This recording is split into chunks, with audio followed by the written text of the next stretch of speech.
Eduardo Bolsonaro, que vive nos Estados Unidos. Hoje, inclusive, a Polícia Federal determinou que o ex-deputado reassuma imediatamente o cargo de escrivão. Em meio ao caos político, Eduardo Bolsonaro comparou a Polícia Federal ao exército de Hitler. Ele tentou se defender, mas piorou ainda mais a situação.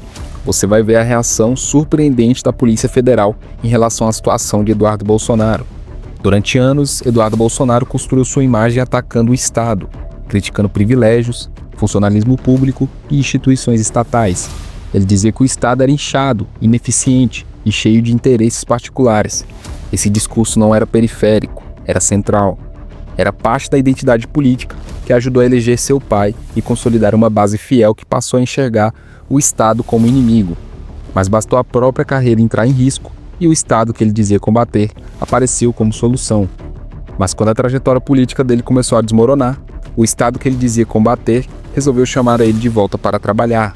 A Polícia Federal determinou o retorno imediato de Eduardo Bolsonaro ao cargo de escrivão da corporação, carreira que ele conquistou por concurso público antes de entrar na política. Já já nós vamos te mostrar o pronunciamento de Eduardo Bolsonaro e o comentário polêmico que ele fez a respeito da Polícia Federal. Eduardo Bolsonaro sempre foi mais do que o filho do presidente. Ele foi um dos nomes mais visíveis do bolsonarismo no Congresso e personificou muitas das críticas ao Estado e aos servidores públicos. Ele se licenciou do cargo de escrivão da Polícia Federal em 2014 para exercer mandato de deputado federal, algo permitido por lei. Porém, em dezembro de 2025, a Câmara dos Deputados cassou o mandato dele por excesso de faltas em sessões deliberativas, com base no artigo 55 da Constituição. Com a perda do mandato, a licença exigida por ele para atuar como parlamentar deixou de ter validade. A Polícia Federal então publicou um ato no Diário Oficial determinando que Eduardo Bolsonaro retome imediatamente o seu cargo de escrivão, com lotação na delegacia de Angra dos Reis, no Rio de Janeiro. Ou seja, hoje o Estado diz: você não é mais deputado, agora volte aqui e faça o seu trabalho. A resposta de Eduardo foi uma mistura de crítica institucional e afirmação de honra pessoal. Em um vídeo divulgado nas redes sociais, ele afirmou que jamais trocaria sua honra por um emprego na burocracia pública.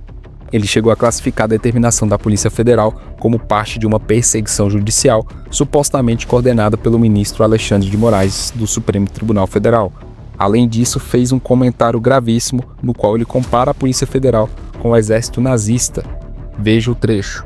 Eduardo está nos Estados Unidos desde março do ano passado. Em uma publicação nas redes sociais, ele disse que não se sujeitará aos caprichos do que chamou de bajuladores de tiranos que chefiam a Polícia Federal.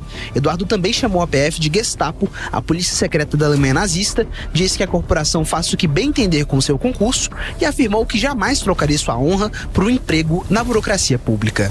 Eu ficarei firme, não entregarei meu cargo na Polícia Federal de mãos beijadas, vou lutar por ele. Então eu sei que querem me prejudicar, né? O Alexandre de Moraes principalmente, junto com o governo Lula, mas ainda assim eu vou fazer de tudo para evitar que se atinja o objetivo desses malfeitores. Segundo o ato declaratório publicado na edição de ontem do Diário Oficial da União, caso não retorne imediatamente ao cargo na PF do Rio de Janeiro, o filho do ex-presidente Bolsonaro pode sofrer sanções administrativas e disciplinares em caso de ausência injustificada.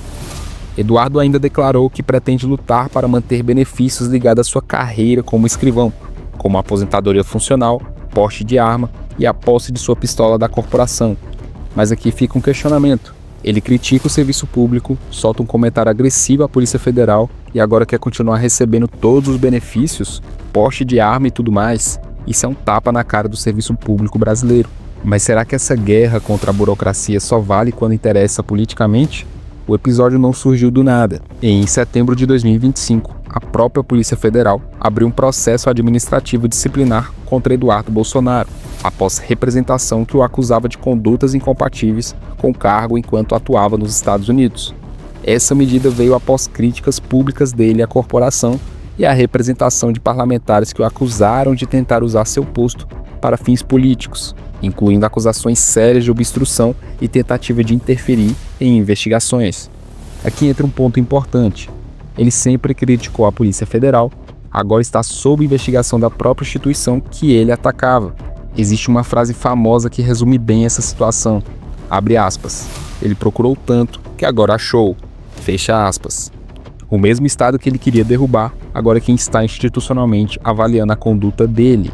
Agora veja o pronunciamento que Eduardo fez a respeito dessa situação. Depois de não ter sido reconhecida a minha liderança da minoria e ter sido feito de tudo para que eu perdesse meu mandato, de fato, isso acabou sendo oficializado pelo presidente Hugo Mota e a mesa diretora, não pelo plenário da Câmara, como deveria ter acontecido, mas a cassação do meu mandato ocorreu dia 18 de dezembro. No dia seguinte, como se já estivessem esperando por isso, saiu no Diário Oficial da União a perda do meu mandato e a ordem para que eu retornasse à atividade na Polícia Federal, pois eu sou policial federal concursado, tendo ingressado na Polícia Federal em 2010. Bem, eu não recebo com surpresa na data de hoje, dia 2 de janeiro, para que eu retorne ao meu trabalho normal. Nós gostaríamos de ver o serviço público prestando esse tipo de atenção e preciosismo no combate a verdadeiros traficantes, assassinos ou criminosos do colarinho branco. Mas bem sabemos que aqueles que têm bons contatos na Suprema Corte Federal, esses amigos dos reis, nada acontece. Então eu recebo com orgulho mais esse capítulo da perseguição judicial. É óbvio que eu não tenho condição de retornar ao Brasil agora, vocês estão vendo, né? Jair Bolsonaro, mesmo após 2 cirurgias, dias depois, retorna para a carceragem da Polícia Federal, enquanto que situações muito mais tranquilas, como por exemplo a ex-presidente Fernando Collor, que tem a apneia do sono, ele está em prisão domiciliar. Então fica aqui mais esse registro de que nós não vivemos no Brasil uma normalidade democrática. Há um Estado persecutório com uma pessoa translocada, abusando do seu poder. Então eu ficarei firme, não entregarei meu cargo na Polícia Federal de mãos beijadas, vou lutar por ele, porque eu sei que eu sou uma pessoa que batalhou para ser aprovado nesse concurso. Eu sei que querem pegar a minha aposentadoria da Polícia Federal, porque eu contribuo para a PF, não contribuo para a aposentadoria de deputado federal, bem como o meu porte de arma e a minha pistola Glock, que é abrazonada da PF até hoje. Então eu sei que querem me prejudicar, né, o Alexandre de Moraes principalmente, junto com o governo Lula, mas ainda assim eu vou fazer de tudo para evitar que se atinja o objetivo desses malfeitores. Um dia a conta chegará para eles, e é por isso que eu tenho aqui que fazer esse vídeo, postar nas redes sociais e também falar com a imprensa, para que tudo fique devidamente registrado, porque uma hora essa conta chegará. Especialistas em direito administrativo explicam que a medida da Polícia Federal, à primeira vista, é formalmente previsível. Quando um servidor público retorna de licença para exercer mandato e a licença perde validade, o órgão precisa regularizar a situação funcional. O ato da Polícia Federal não questiona mérito. Ele estabelece que Eduardo deve reassumir seu posto ou corre risco de processo disciplinar por ausência injustificada. Ou seja, do ponto de vista burocrático, não é um favor especial, é um ajuste funcional necessário segundo a lei. Mas é justamente aqui que a narrativa política explode. Quando a lei encontra poder político, o que pesa mais, a letra ou o contexto? Esse episódio reverbera mais amplo. Eduardo Bolsonaro vive nos Estados Unidos desde março de 2025, buscando apoio político para causas ligadas ao bolsonarismo. Ele também enfrenta denúncias no Supremo Tribunal Federal por tentativa de influência externa para salvar seu pai e pressionar autoridades brasileiras. A determinação da Polícia Federal acontece no contexto de crescimento de tensões institucionais, com cassações de mandato e confronto entre poderes. Esse conjunto de fatos transforma uma simples questão funcional em símbolo de algo maior. Como figuras políticas que atacaram o Estado passam a depender dele quando sua carreira política desanda. Não é só sobre voltar ao trabalho, é sobre quem tem acesso e quem não tem, dentro do sistema que eles criticaram por décadas. No fim das contas, a história de Eduardo Bolsonaro e seu retorno forçado à Polícia Federal não é apenas um caso burocrático, é um espelho do quanto discursos políticos sobre derrubar o Estado podem parecer diferentes quando o protagonista precisa dele. De como os mecanismos de poder funcionam na prática, quando ninguém está de fato imune à máquina que antes se atacava. E de como a lei, mesmo sendo aplicada tecnicamente, pode virar símbolo de contradição política. O antissistema só é antissistema até precisar do sistema. Esse caso nos faz pensar, quando a retórica não garante nada, é o próprio Estado que diz quem pode ou não continuar na carreira. Se você gostou desse vídeo, deixe o seu like, comente sua opinião e se inscreva no canal. Até a próxima!